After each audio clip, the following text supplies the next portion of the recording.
Fear the talking queers.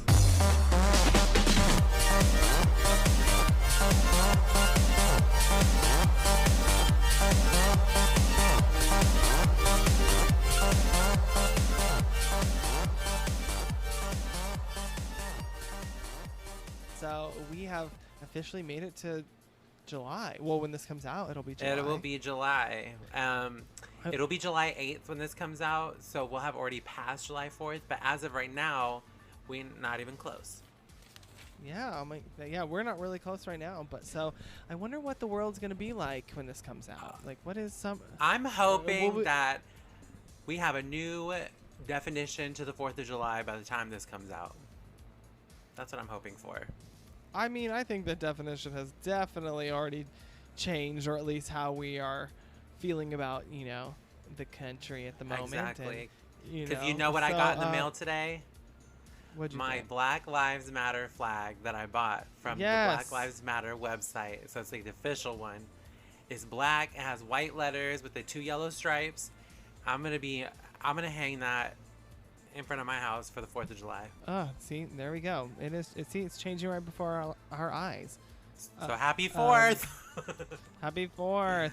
So, Summer, what song makes you think of summer? I knew you were gonna ask this. What's like a summer anthem for you? Okay. The song that makes me think of summer the most is the song Tennessee by Arrested Development. It's from the 90s, of course, right? Ooh. It's like, take me to another place, take me to... I don't know, it just reminds me of summer. Oh, all right. I don't even know great. the words. I just know that at one point towards the end, there's a girl talking about a game of horseshoes, and then at the end she goes, a game of horseshoes! You have to listen to it. I love that song. I love it. If anybody knows Tennessee by Arrested Development that's listening to this, we are sisters. Oh, you know what song makes me think of summer, and it makes me want to get on rollerblades and skate down Venice with a boombox. Is "Stars Are Blind" by Paris Hilton. That sing a little bit. Even though the gods are crazy, even though the stars are that song. Oh, because she's rolling around on the beach. Okay, I have a summer question for you. Okay. What's your summer cocktail of choice? My summer cocktail of choice. I mean, I guess a margarita. I seem to be drinking those a lot, but I love a pina colada.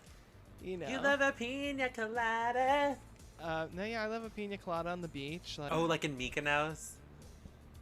Ooh, yes. Bitch, you've been there, right? I've been to Mykonos twice. I'm fucking pissed. But I never had a. You never had a Lilo moment? No, I wanted to go to Club Lohan, but there just wasn't enough time. Bitch, there probably wasn't there when you went. It was probably just a fucking tumbleweed of sea kelp just rolling across the beach. And just like a red wig, just like another carton of cigarettes. And that's all that was left of her. That was all that was left of Lindsay. Fucking red extensions and a fucking empty pack of cigarettes. It's the Virginia Slims girl. You look cute. You look very summery. Do I? You look like a Banji boy. Banji boy realness. Yeah. Taking his little brother to school so he could shoot hoops later. Well, wait a minute. You didn't ask me what kind of summer cocktail I like. Oh, I'm sorry, bitch. What the hell do you like? I was going to take it just for you. A shot of tequila. Yes. Chased by 2 shots of tequila and squirt. Oh, damn, you're going in. Bitch, it's All Wednesday. Right. It's basically the weekend. Yes. By the way, I'm Jake. We gotta wait. Tick tock, tick tock. My bad. I was taking my shot. And I'm Frankie. and we are Fear the Talking Queers. Work. So we are gonna be talking about one of our favorite films. I mean, hold on. Let me rephrase that. A film that I feel like we do love. Probably not a favorite, but summertime classic that takes place around July 4th It is I Know What You Did Last Summer. Dun, dun, dun. Dun, dun, dun, from the creators of Scream. Don't say that. You will get sued. Which apparently is not the truth. But they tried it. They sure did. When this movie came out, they said, we're going to slap that onto the advertising. And Miramax said, I don't fucking think absolutely not. They said, no, bitch, we do not want our name on this. We'll get into it. And so let me give you a little rundown of what I Know What You Did Last Summer is all about. Yes. I Know What You Did Last Summer was released on October 17th, 1997. Our story begins with 4 teens in the coastal fishing town of Southport, North Carolina. Julie James, our mousy pale heroine, played by Party of Five's Jennifer Love Hewitt, watches her breast friend. Watches her breasts? That's all I was looking at. I'm sorry, Jennifer Love Hewitt. All right. Julie James, our mousy pale heroine, played by Party of Five's Jennifer Love Hewitt, watches her best friend, local beauty pageant contestant, and aspiring soap opera actress Helen Shivers, played by Buffy the Vampire Slayer Sarah Michelle Gellar, win the title of Croaker Queen. As it is 4th of July weekend, the girls and their respective boyfriends decide to head to a secluded beach to celebrate Helen's victory. Hot-headed Jock Berry is played by Cruel Intentions' Ryan Phillippe, and Ray is played by She's All That's heartthrob Freddie Prinze Jr. Ray is the son of a local fisherman who doesn't possess the same affluent background as his friends, including his girlfriend Julie. After the drunken nightcap on the beach discussing their dreams of the future, the group find themselves in dire trouble when they commit a hit and run of a pedestrian crossing the street. In order to protect their bright futures, the friends make a decision to dump the body in a local lake and swear to never speak of the events of that night. Fast forward a year, Julie returns to Southport for the first time since graduating high school and experiencing the immense guilt she feels for the crime her and her friends committed. As Julie collects her mail, she finds a letter with no postmark with a note enclosed saying, I know what you did last summer. Dun dun dun. Yes. Julie, needing to warn her friends that someone may know their secret, must now bring the group back together after they've all lost contact with each other over the last year. The group at first writes off the note as incidental until a series of events start taking place that alert them that there is actually a serial killer holding a large metal hook that is out to seek revenge on them for leaving him for dead. Julie and her gang dig up info that a body was recovered shortly after they dumped their body. The body being identified as local young fisherman named David Egan. And it was ruled as a suicide, probably due to the sorrow of a car wreck a year earlier that took the life of his wife, Susie Willis. After Barry and Helen fall victim to the fisherman's hook, Julie learns the identity of the killer fisherman is actually Ben Willis, the father of Susie Willis, the late wife of David Egan. The night of the hit and run, Ben Willis exacts revenge on David Egan by drowning him in the lake.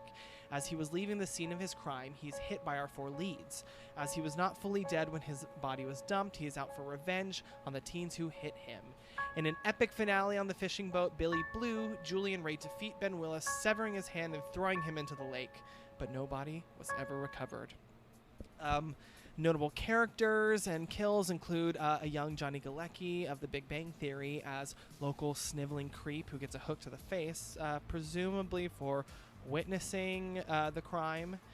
Bridget Wilson Sampras as Helen's domineering and fucking rude-ass sister Elsa, who is slain by the fisherman in order to get Helen. And Anne Heche giving full Texas Chainsaw Massacre hillbilly Missy. She plays the sister of David Egan named, Missy. So that's our rundown of I Know What You Did Last Summer. Andre thought Anne Heche was the woman from Texas Chainsaw, the one Henrietta, the one with the baby. Yes, literally, we're like, oh my god, that's her. We're like, wow, like maybe when Texas Chainsaw Massacre was being filmed, they were like, just watch Anne Heche's performance. And I Know What You Did Last Summer. Andre, that's all the inspiration. When Anne Heche comes out of the shed with a knife towards Jennifer Love Hewitt, Andre goes, "She's mine." Yeah, so, okay, what do you think of this movie? Do you like it? I do like it. I appreciate it for what it is, right? Okay, so what it is to me is a follow-up, Kevin Williamson's follow-up to Scream. It's also, another movie that fell into the vein of Scream. So, you know, the resurgence of the slasher genre that Scream set the year prior to this movie coming out. Right. But it really extremely pales in comparison. I mean, I think that the biggest difference I noticed right off the bat from I Know What You Did Last Summer and Scream is just the tone. You know, there's a lot of levity and like comedy in Scream. Yes. And I think this one definitely takes itself a little more seriously. Totally. And I'm like, I guess to a fault. I mean, because it moves on to being just sort of ridiculous, and there wasn't really like a setup that this world is ridiculous. Right. They do try to do some referential things in there, like as Scream did prior, where they talk. Well, first of all, the beach that they're on is called Dawson's Beach. Right, and yes, which is an obvious reference to Dawson's Creek. Right. Yeah, but they sort of try to like a bit of like a meta moment, but when they're talking about like urban legends randomly in the beginning of the film, like they're like setting it up of like they are on the beach and they're sort of exchanging this urban legend ghost story. Right. Not ghost story, but like urban legend about a killer with a hook and They do reference urban legends throughout the film also, and I'm like, oh, why do they? Yeah, there's another part where they go like, I mean, you're being chased by a man with a hook. Isn't that only in like urban legends or something? They Oh, say that later yeah. on. I'm like, why do they keep talking about urban legends? yeah, it sort of is like a motif that they're trying to use that really doesn't contribute to It doesn't fit. to the no, it doesn't fit. I mean, and they don't really explore that. It's not like Well, Jim, it's not like the character is like, I'm basing my character and my motive off of this Right. urban legend. That's a like, it never different comes back movie. into play. Yeah. Yes. Exactly. Jim Gillespie, the director of I Know What You Did Last Summer, his goal was to create a morality tale, not a horror movie, which is not what the studio Right. wanted. They were like, no, we wanted a Scream movie for Sony, basically. Scream for Sony. And that's not what he was trying to make, and they ordered him to add more blood, which is why we get so minimal compared to Scream. Scream was like this gutty, fleshy horror film, and I Know What You Did Last Summer is like some blood maybe here or there. Right. Well, I mean, I think that comes from the fact that I Know What You Did Last Summer is based on a novel. It's based on a book. It's based on a book, and like the book, from what I know, I haven't read it, but I did. I remember really wanting to. I remember looking for Yeah. it at my like local bookstore, and it was never there. It was at my middle school. Isn't that crazy? Really? Yeah, but it wasn't like a slasher. It was more of like a teen drama. Oh, it was like a Nancy Drew book. Yeah, exactly. And so I'm sure when the script was originally written, because this script was actually written before Scream, but nobody was sort of buying it. You know, nobody wanted that yet. But once, of course, the Scream craze happened, the studio decided to go They're forward. like, hey, with it, look, and it's the they same thought- writer. Right, exactly. Well, let's fine. We'll produce this. You know, however you have to make it in the vein of Scream. And so, I mean, they did their best, and I do They rushed it too. like this. They rushed it into Yeah. production. They finished it in 6.5 months, and I think they did that because they knew that Scream 2 was already in the works to be coming out in December, because this movie came out, I believe, in October Right. of the year Scream 2 came out. Right, and so yeah, they're trying to jump on that, and I think probably for like slasher fans, it's probably one that I would say I do love it, and you know, I think the cast is great and everything, but it's not like it's not stellar. It doesn't hit, right, it doesn't hit the same way. Well, I was reading it. a lot of articles on it, and they say that it's a staple of 90s horror movies, slasher movies, and that it's it a is. fan favorite. And I'm like, really? I'm like, I don't know. I think it is, because people always do this, like, when you're like talking about horror films, like, yeah, I really love Scream, and yeah, I really love like sort of like 90s slashers. Everybody always goes, oh yeah, or like, you know, like I Know What You Did Last Summer, and you know, so Okay. it's almost like it's always the follow up to what you talk about when you talk about like Scream, or like what other movies do I like that are also like that. Oh yeah, it's always I Know What You Did Last Right. Summer. You know what? To be honest, I was thinking about this. I was like, you know, the scenes that are in the movie, because I haven't watched this movie that many times. I watched it last night, and I think that was about maybe the 4th time I've seen it from beginning to end. And What? yes, and I for me, I've watched Scary Movie 100 times. So many scenes from this movie that are in Scary Movie is more so where I'm like, Scary Movie made this movie iconic for me, because this movie is not iconic for me. And it's not a staple. And even like, again, Andre, who's seen Scary Movie 1,000 times, he was like, you know, Jennifer Love Hewitt is in the middle of the road. What are you waiting for? And he's all, fuck you. Yeah, I mean, no, I think Scary Movie did have a huge part in, but I think that it probably speaks volumes to the fact that I Know What You Did Last Summer is like the other movie in Scary Movie that is mostly spoofed. Right, the whole backstory. backstory. So I mean, I guess it did, and you know, it had an incredibly like a cast of like really popular teen actors at the time. Like, so I don't know. I think it probably maybe it has a little more cultural significance than we think. We just always sort of like glaze over it.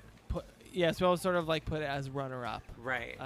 Which and can I just say this and its sequel are probably have the best looking casts in a slasher film. Oh yeah, they're gorgeous. They're gorgeous. Sarah Michelle Gellar, beautiful. Jennifer Love Hewitt, beautiful. Oh. Freddie Prinze Jr., so cute. Ryan Phillippe, so sexy. Oh my gosh, one of the things that I was like laughing so much like watching this last night, I was like, they tried so hard to like ugly up Jennifer Love Hewitt with those bangs. Yeah, they're like, we're gonna give her the flattest hair, and we're gonna give her the darkest makeup around her eyes. Dark circles, and we're gonna make her pale. However, we're also gonna put her in this top with a plunging neckline to make sure we really highlight her assets. Yeah. Because we can make her face look bookish, but there's nothing we can do about those juicy boobs. Yes, literally. It's like, oh, okay. Like, yeah, like here's a conservative like cardigan, but it's also going to be completely open, and all, you know, her and she has her midriff showing. It's like, okay. I'm like, wow, yeah, she's really a shy girl. Yeah, she's really shy. Yeah. You know, honestly, Sarah Michelle Gellar seems more covered up than she is. Which I don't care either Sarah way. Michelle Gellar has, first of all, the most banging outfits in this movie. Oh my gosh, those cut off shorts. The green tank top. With the tank top. Oh my gosh, her iconic arm cuff. Oh, yeah. We were dying. We're like, oh my god. We're like, wow, she's given some fashion. She is. Okay, she said arm cuff. You know what I truly appreciate about Sarah Michelle Gellar being in this movie is that she brought so much life into Helen. Like, you really sympathize with Helen. Like, Helen's my favorite character in this movie. Because she's so fleshed out that out of the four main characters, she to me is the main character. I didn't count, but I wanted to. I looked it up and I couldn't find it, but I looked up, does Sarah Michelle Gellar have more screen time than Jennifer Love Hewitt? And I Know What You Did Last Summer, because the whole movie is about her. Yeah, I mean, yeah, she is. They like paint her early on as she's definitely going to be a victim, you know. But I think what this movie does is that it focuses a lot of their time like really making her fleshed out. Fleshed out and sympathetic from the beginning, so that when her chase scene comes along, you are invested in her survival. Yeah. But also, I love her story of being this beautiful girl, the most beautiful girl in the town. She's Miss, Kroger Queen, and and she's, adored and admired by all. She seems very popular. Jennifer Love Hewitt is kind of like the shy friend, and she's like the, this main girl. And then she goes to New York to become a soap opera star. But then when Jennifer Love Hewitt is looking for her, like, where is she? She's over there in the fragrance department of her dad's store. Which, by the way, what kind of store is that? Oh my god, I was like, this is the worst store I've ever seen. You can get fishing hooks and fucking fragrance. Perfume. Yeah, what the fuck? Freddie Prinze Jr. almost didn't get his part. Did you read about that? No. The director wanted him, I believe, but the producers said he was too soft. Which I totally get, because he's very soft looking.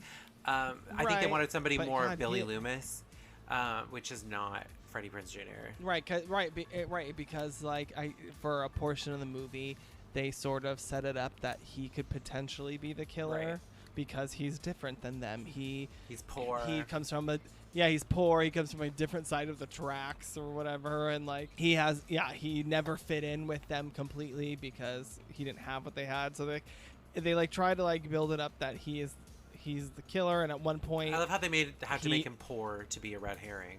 Right, exactly. And so I get that they're like, okay, he doesn't really bring a sense of like that guy can never.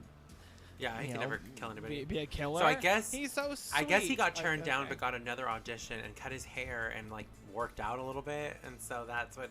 Ooh. And then the producers were like, okay, maybe, and so the director was like, okay, that means yes. And this that. cast could have been very different. Melissa Joan Hart, again, she was up for a role in Scream, that bitch. and now she was up for a role in I Know What You Did Last Summer. For everything. And I'm like, first of all, I don't even remember her from movies, so why was she getting so many movie offers?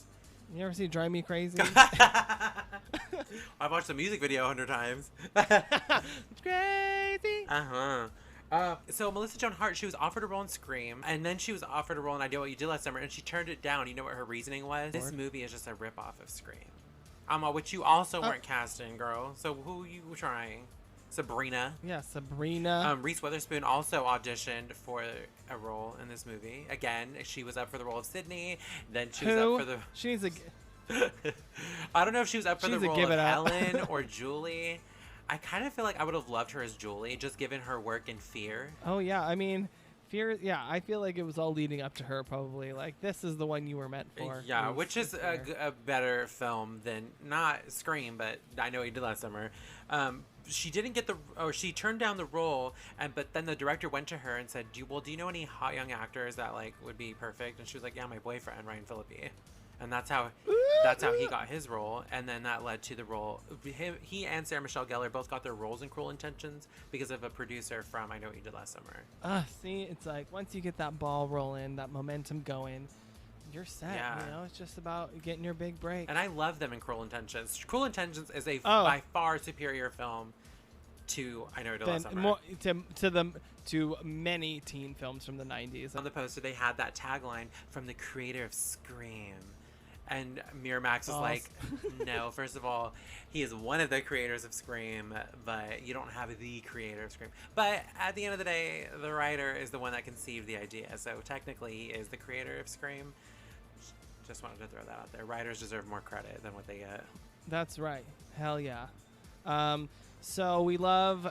Okay, so what do you think of this, like, story? This, like, the motive behind Ben Willis and like, this whole, like... sort of complicated scenario where it's like all revenge and then just coincidence, and it's so convoluted because I feel like to a younger mind, like I picture myself at 21 trying to watch this movie, and I'm like, it's almost like a movie for young adults, kind of like Happy Death Day in a way. You know what I'm saying? Like a PG-13 type slasher movie. And so to have such a convoluted, twisty plot, I'm like, who is this movie for? Because that would go over a young person's head.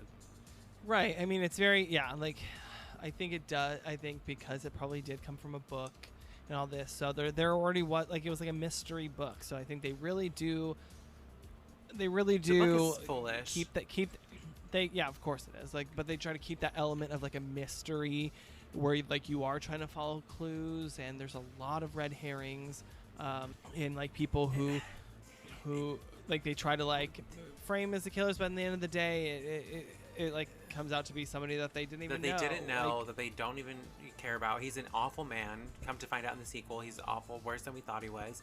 And it's like, oh my god. Well, also in the book, the kids, Julie, Helen, Barry, and Ray, they run over a little boy on a bike, which to me is more tragic. And the killer ends up being the older brother of the boy, which I thought would have probably worked better in this movie, because this boy could have gone to school with them. It could have been more interesting. Right, and it could have been Max. There's more. Something. There's more of a possibility that it's somebody that they knew instead of some random old man. Who is exacting revenge on his own plot, and then now has to just because he is a psycho, just because he is a killer who has killed before, now that he's been run over, now he must continue killing. I'm gonna kill them too. Yeah, exactly. And so, like, it's like it's not the most impressive reveal. No. I think a lot has to do with that rushed production. Like, they weren't really able to iron out those things. They even said that at the end they had to do like a reshoot of her taking off her sweater to reveal the shirt underneath, because there's a problem with the editing, and they were like, oh, she's wearing a sweater, and then in the next part she's wearing a tank top when they're on the boat. Like, how did you guys miss that? Oh. Yeah, there's some, I'm sure We're talking about really coming from Scream, which paid attention to the continuity of the blood splatter on the clothes, to I Know What You Did Last Summer, who didn't even realize that Jennifer Love Hewitt was wearing a tank top after they dressed her the day before in a sweater. Like, come on. Oh my god. One thing I thought was interesting when I was like reading about the film was that like I think they added the death of Max later, supposedly. Yeah, because they wanted more. The producers wanted more blood. They wanted it to be more Scream. Right, they wanted more blood, but then I just kind of got me thinking. I'm like, okay, so like, who? And they're like, yeah, and like the character Max was originally supposed to live, and I'm like, okay, well, she has that scene where she opens up the trunk and Max's dead body's in there covered in crabs, and I'm like, wait a minute, so did they also have to create that moment? And then because that is like that's like Julie's thing, like her like clue from what it Ben Willis. could have been, maybe he wasn't supposed to, maybe they had just a different death, because most of the deaths are off screen. His is he has the coolest death in the movie, because his is so blunt. Like, you see the hook going into his jaw and getting pulled across the table, whereas everybody else's death is off screen. Barry, who's an asshole the whole movie, we don't even get justice seeing him die at the hands of this psycho killer. It's like he's just gets killed off screen, sort of, and you just see some blood dripping later. Helen, same thing. That is a great moment, though. When they go back and forth to the stage and Barry. Oh my gosh, that is like it, and it is funny, but I do think it's a good moment, like where she's on stage and she's like having this like hysterical moment, and people like are more concerned like what is wrong with her as opposed to listening to what she's saying, and they're sort of like, oh, she's just a hysterical woman, like let's calm her down. What is calm her, like, I mean, I guess like if you don't expect that somebody's actually getting murdered behind you, but I just think not a single person cared to turn around or like, I don't know, but I do think that's a good moment. It is. I love what they do, of course, in Scary Movie. Right. That scene is so Somebody funny. help. And then she wins. Yes. They think that she's doing a dramatic monologue because she literally says, I'm going to do a dramatic monologue. I'm going to do a dramatic reading. Dramatic reading, yeah. And then they think that she's acting, and they're like applauding her. Like it's hilarious. It's so good. But also, Elsa's Elsa died, but they reshot it because they wanted to see her throat being slashed, and the director was like, "I'm not doing that. That's not what I'm here for. I'm gonna throw some blood on the window, and you're just gonna have to be happy with that." And they approved it. Yeah, that part wasn't even her that hit the hit the.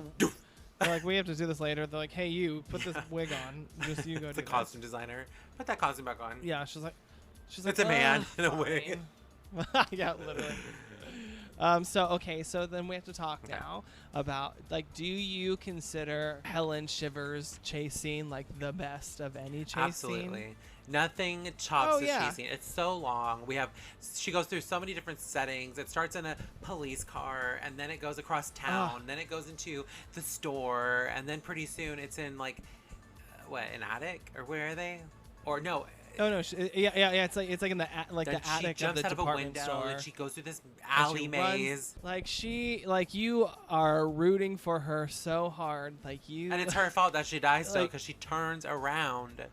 Of course, she pulls the ultimate mistake. The one rule Randy didn't say running. is don't look behind you.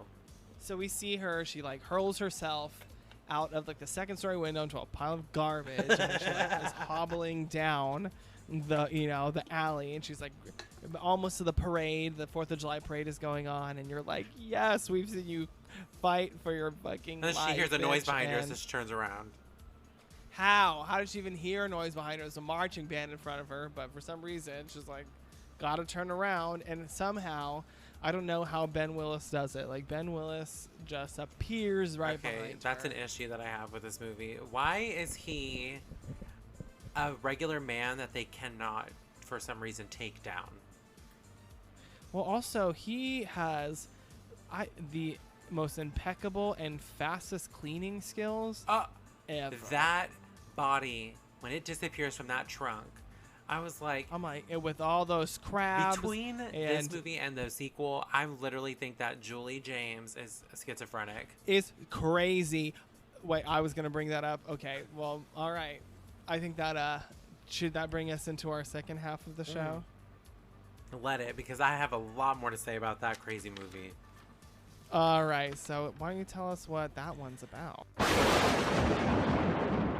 Okay, so the ending of I Know What You Did Last Summer finds Julie perkier, going into the shower of her, dorm, and she goes in there, and the killer shatters through the glass. You're like, he got her, gal.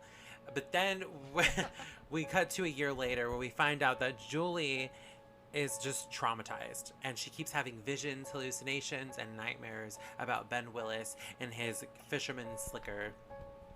So Julie, a year later, is still in college in July. First of all, that's the first problem I have with this movie.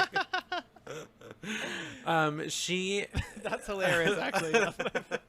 Hey, there's summer school in college, at the community college. Oh my god. So she and Ray have a long distance relationship that doesn't seem to be working out.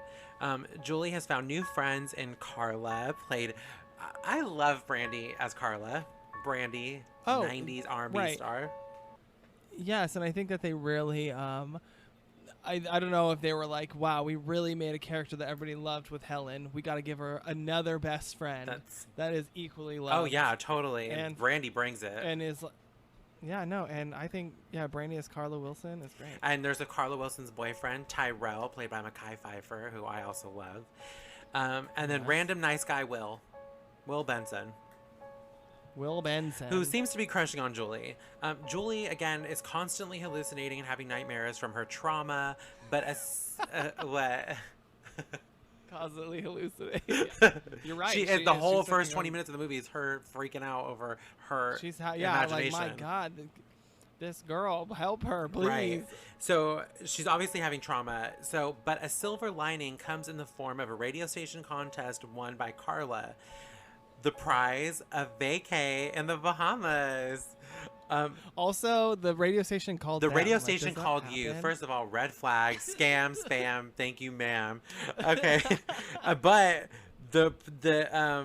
she won because she guessed the capital of Brazil, and she won because she guessed the capital of Brazil is Rio, which is not the capital of Brazil, bitch. Red flag number 2.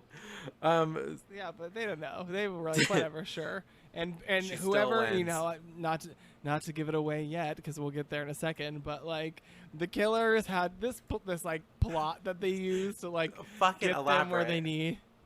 They're like, okay, I'm gonna be a radio host, and these girls are gonna guess the correct capital of Brazil, and because then they're they smart girls. Guess wrong. Yes, but then they guess completely wrong, and he's just sort of like, okay, sure, they're probably stupid enough to believe me. So I will say yes. Like, sure. And, sure, yes, Rio de Janeiro is the capital of Brazil. So no stupid. questions. And not only that, but the capital of Brazil is Brasilia. Right, which we do learn later in the movie that they're like, oh, really? Yeah, duh. Julie invites Ray, but he declines. He's frustrated that Julie would rather enjoy a beautiful tropical getaway instead of going back to fucking Southport, North Carolina, where her friends were just killed a year before. You don't want to come back to the town you grew up in where all your friends just died in front of you, but you want to go to the Bahamas. Yeah, what the fuck is wrong with her? She's tripping. Julie, Carla, Ty, and Will. Oh, wait. Before they go to the Bahamas, in Southport, Ray is attacked after his friend is murdered by Ben Willis. Back for revenge. Dun, dun, dun. Okay, but... Which, again, okay, can we talk about that moment? Okay. Ridiculous. I think we've established that Ben Willis loves a trap. Like, that's like one of his, like, he's like the a things trickster. About yes, like it's sort of the same moment that he pulls with Helen in the first movie, where like there's a broken down something and they must stop, and then when they stop, I'm gonna go in and get them. Yeah, exactly. And so they're like trying to establish continuity in Ben Willis's character. Like he's really good. But like how he thought of this scheme, how this would work, because Julie and Ray sort of break up. Yeah. But he's like, I'm planning on marrying her. So his friend's like, you're still gonna go on this Bahamas trip, but let's not tell her. Surprise her. We're gonna surprise. Because clearly, the bitch. fishermen in Southport make millions of dollars. Right, and like she doesn't need to like tell the airport like the name on the ticket or something. Like just show up and you'll be good. Yeah. Hey, we won a And trip, so and they gave us little coupons to go to the Bahamas, which is such a good right, to the and so. airport. So nobody knows that Ray is coming. So how does Ben Willis know to set up this, this elaborate stunt in the middle of the street, in the middle of nowhere, for Ray to find so he may kill his friend, and then thus exposing himself as to being a threat again to Ray. Right, Like, it's just just ridiculous. Keep So going. Julie, Carla, and Ty arrive, and Julie, Carla, Ty, and Will arrive in the Bahamas, only to find out tourist season is over and it's tropical storm season. The hurricanes are coming, bitch. They're over there like the Bahamas in July. Like they're so stupid. They don't even know the capital of Brazil, and they don't know the weather in July for Literally the fucking right. And you know what? Bahamas. Ben Willis did his research, bitch. He pulled out that almanac and said, "This is the bad season." Yeah, of then he's like, if these kids in the sequel are anything like the kids from the first one, they're gonna be dumb as fuck. So I'm gonna dupe them. I'm gonna dupe their asses, and I'm gonna get them to Bahamas and then trap them there with a storm.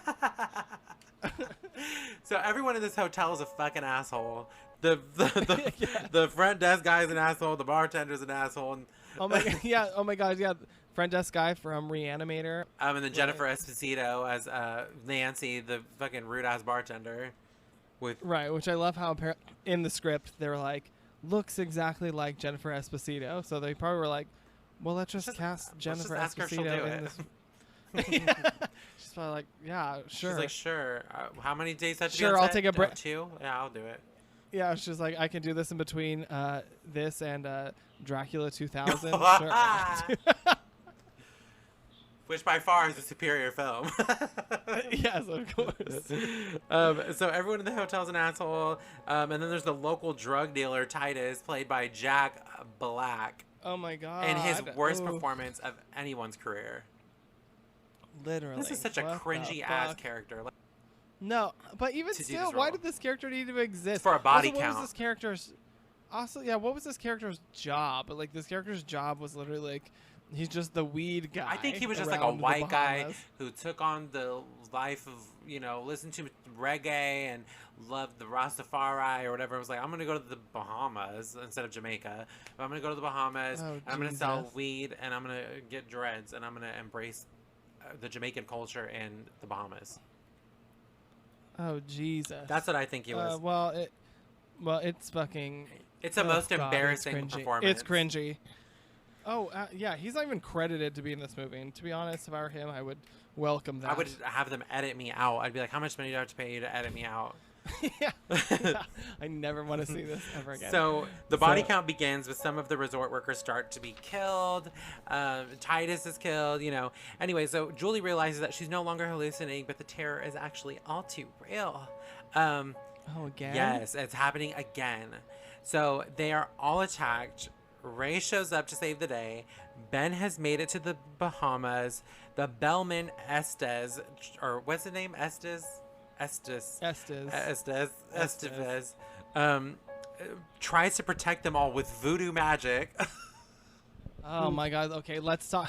Oh my god, so harkening back to horror noir. Like, this character is just a trope. And you know what?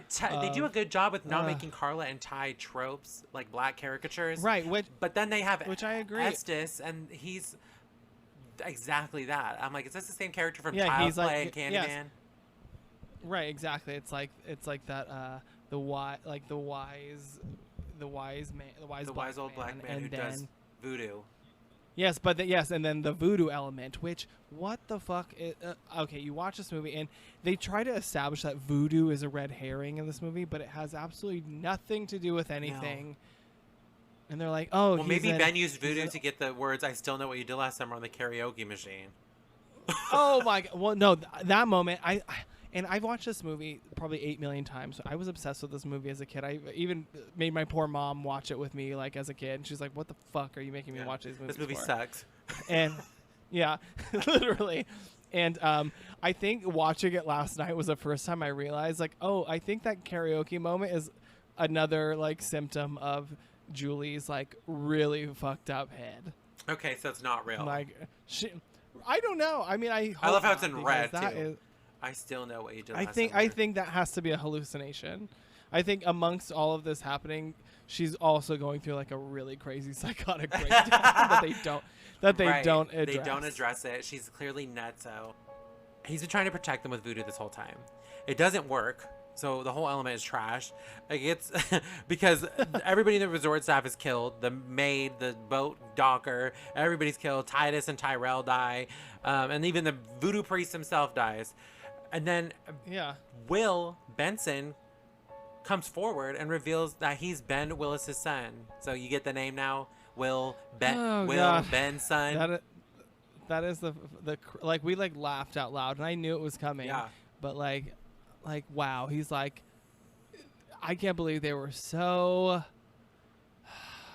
just unsubtle about this. Oh yeah. They're just that our audience does not deserve an intelligent villain. No. We want one that's just gonna try to blatantly put it in their face, like, get it, Benson, Will Benson, duh. like what the hell? Yes. So he was helping his father plan this elaborate revenge plan because they're jokesters. Remember, you guys, they're jokesters with a lot of money. Right, literally. Again, they've concocted this entire scheme that's involved with the weather. Right. You come to find out that they're the ones behind the radio station prank. Which means that they invested money in buying tickets at the hotel. I love how Julie pretends that she knew the whole time. She's like, Carla, this trip is part of the plan. And she's like, how? And she's like, Rio is not the capital of Brazil. Oh, then why are you here? If you knew, why are you here? If you knew that, well, no, because she goes on the globe.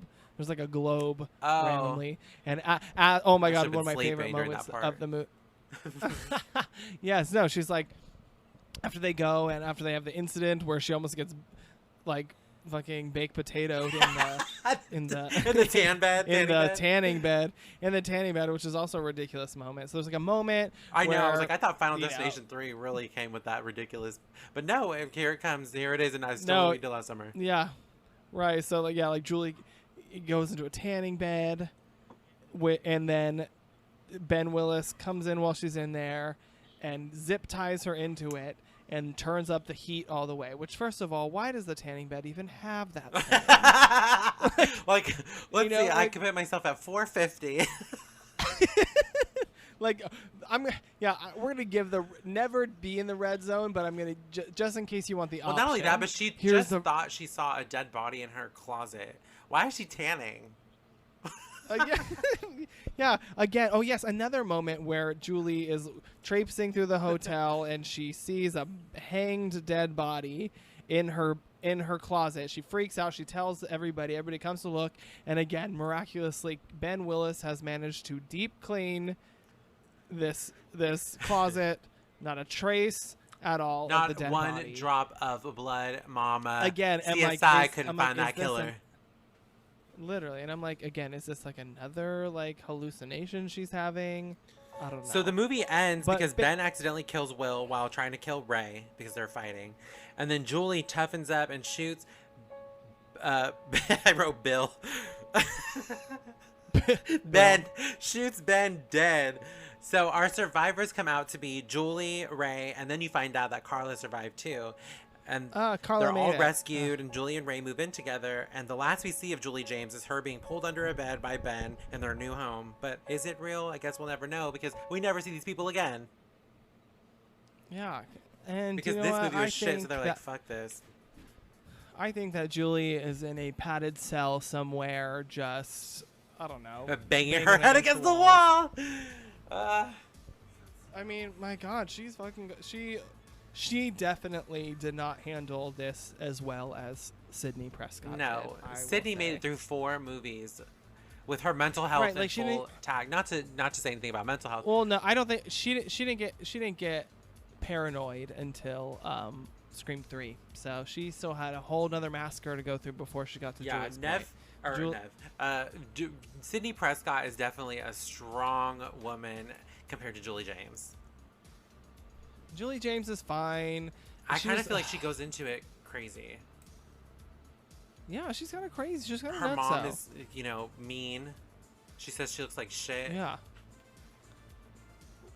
So, yeah, her mom is fucking rude. I just remembered what you're talking all the about. characters are rude in both movies. I'm like, why is everybody an asshole in these movies? Yeah, everybody's upset. They're just like not happy with their lives. They're like, I fucking live in North Carolina. So this fucking sucks. is it one of my favorite, like, growing up though as like a young horror fan, like especially being obsessed with these like 90s slasher films, I always thought like Carla's chase scene was so epic. like I thought it was so like I wanted to be that, like I was like I want to be that girl in a horror film. Oh, yeah, I wanted to be Carla. I was like, I was obsessed. Like, it starts off with her, like, they're like running from Ben Willis in like the attic of this hotel, and her leg falls through the crack, and she's stuck, and she's almost gonna get it from the killer, but she escapes. And then she falls through the ceiling onto the bed and with him, and it's glass so intense. everywhere. And then she runs out the door, and she jumps onto the greenhouse like they roof. basically tried to give the Helen Shivers chasing 2.0. Yeah, and I think they accomplished it do. at that moment when she just falls through the greenhouse roof. I was like, and that's sort of like the inspiration for if you look at our Instagram page, and we did our little about me's, and we talked about what our scary movie death was. Like, it was probably inspired by this movie because I was so obsessed with that moment. She like falls through the roof, and I was like, that's so cool. Yeah. Like, and she still survived somehow miraculously. Well, I think it has a lot to do with the writing. Like, we know she's strong. She can kickbox. She can do all this shit. So she's gonna pull through any crazy situation. Right, and she did, and apparently her character was originally supposed to die, but then they switched it, and they had Jennifer Esposito's character Nancy, the bartender, die instead. Yeah, good. And no one likes because she's really likable in this movie. And in both films, the best friend. Because think about Scream. Tatum is the best friend. Hallie's the best friend in Scream 2. And you think about those characters, and they're second in command. Like, they're the fun, carefree character that we mostly relate to, and we want to be them. But in the to an outsider, everybody wants to be Sydney, and the friends are just tainted. So but in this movie, in both movies, Helen and Carla totally wash out Julie James. Like. Yeah, because Julie James is fucking crazy. She's like a crazy and that's character. the only dimension she has. Other than that, we're seeing her as crazy, but if she's not crazy and she's just living through trauma, she's a very two-dimensional character. She's not fleshed out in either movie. She's just some young girl who used to be smart, and now she's scared. Right, we don't really see her maybe exploring her trauma, like what hurts, like we don't see her even taking, I don't know, the responsible steps to dealing with it. Like, we don't get a scene of her in therapy. Like, is she working would on rather herself, scream or in the middle of class and get all this attention, I guess. Yeah, I guess is she working on these issues? It seems to me like she's just having nightmares, and she's trying her best to do this on her own, and not really getting the help that she needs. And it doesn't, and she just comes across as just, I don't know, not unlikable, but I don't know why she's not making good decisions. Girl. Yeah, she I don't know. I mean, you have to what do you always say? You have to get rid of the. It's a movie. A movie is a movie, or whatever.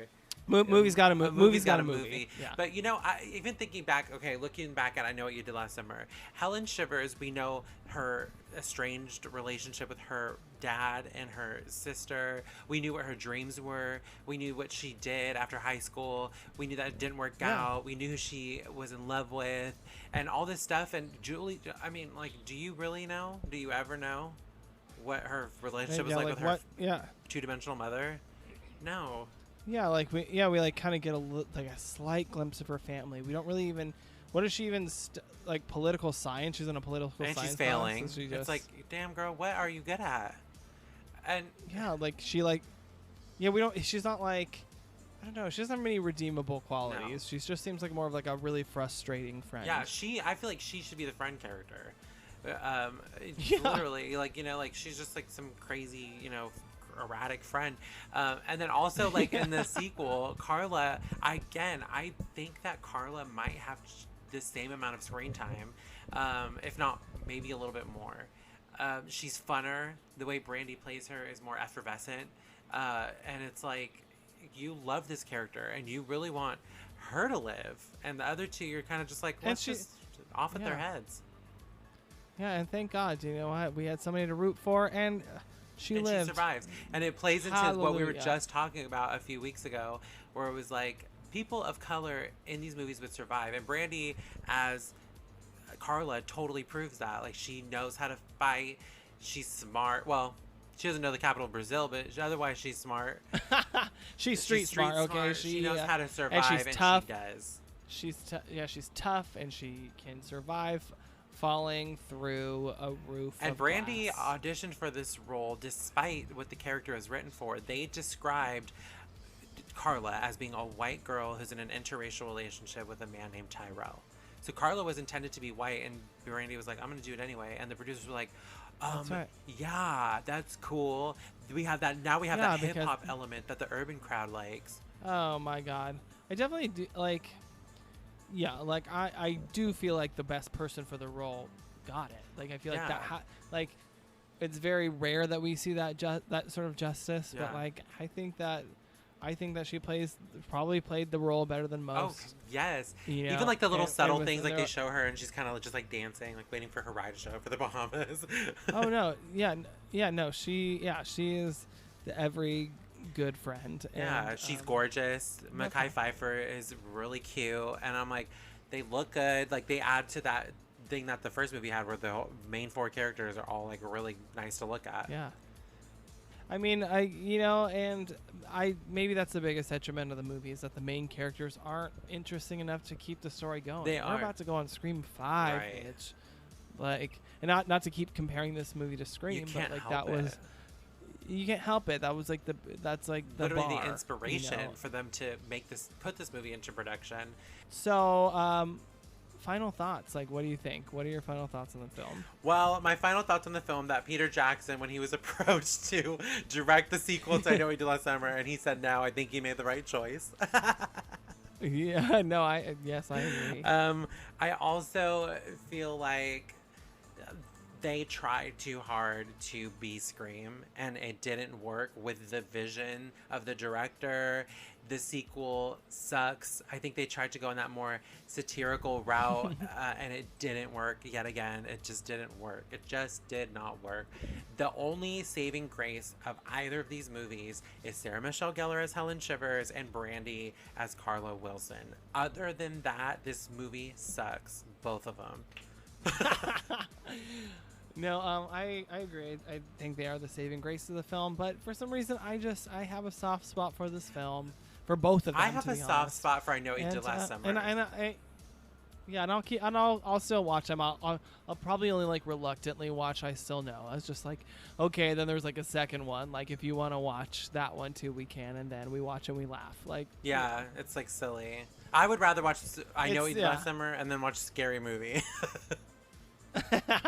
Yeah, that's definitely. By the way, out of all things that Jennifer Love Hewitt could have hated, the one thing she didn't like because she thought it was absurd was when she goes, "What are you waiting for?" Because some kid that won a local contest or whatever won some contest that allowed him to come on set and create a moment for the film, and that's the one that the kid created, which I think is one of the more iconic parts of the movie. Wait, what? That is a crazy Yes, story. so Jennifer Love Hewitt. So I was reading an article that said Jennifer Love Hewitt thought the most iconic scene in the movie was absurd because it was made by a kid who won a contest to create a moment for the film. And so she said that when she was shouting it, like she felt a little silly, like she thought it was going to be cut out. And it ends up being like one of the most famous parts of the movie. Yeah, and they even tried to bring that to the second one where she's like, where she does the same thing, where it's like, so they like recreated that moment. So I mean, it's an iconic moment. And that kid, what the hell do you know? That Jennifer kid deserves an Love Hewitt? award, and she deserves exactly what her performance is in this movie. Garbage, mama. I think she's good. No, I think Jennifer Love Hewitt. No, she's good. I like her screams. Her I think she's a great scream. I do think she's a good actress. You know, No, but she you know, is. You can't help the material. Can't help the material you're given. She tried. I think she tried her best given the material she was given. And you know what? And then the second one was a good way for her to promote her music. Okay. Oh my God. How do I deal? Too. I was like, why isn't Brandy singing?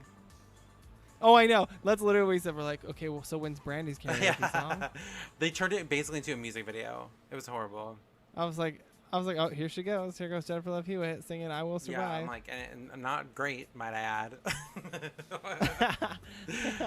Hey, maybe Julie's not a great singer, okay, but almost like J-Lo. Oh shit. Well, you know, Freudian's lip member. Okay.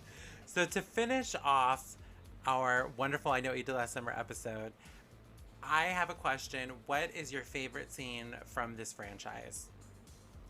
Oh, I mean, obviously it's Helen's death scene. I think it's exhilarating. I think, you know, you're rooting for her, and I think it's a really great moment for Sarah Michelle Gellar to show some range because she, you know, we know her as Buffy, the strong, kick-ass, you know, girl, and now we get to see her be a bit of a victim where she gets to run from the killer, and her asshole sister gets what she deserves. And she fights until the very end, and when she almost makes it, and she turns around, and he's right there, and even the music is like sorrowful. It's like it's like climactic and like super like dun, dun, dun. Yeah. And so yes, Helen Shivers. So my favorite is also a Helen Shivers moment, but it's actually when she wakes up with her crown on after she's already put it on her vanity, and she wakes up with her crown on and her hair is just chopped to smithereens, and she looks in the mirror and it says soon and like bright red pinkish lipstick, and she's like no, and she just slams her fist against the mirror.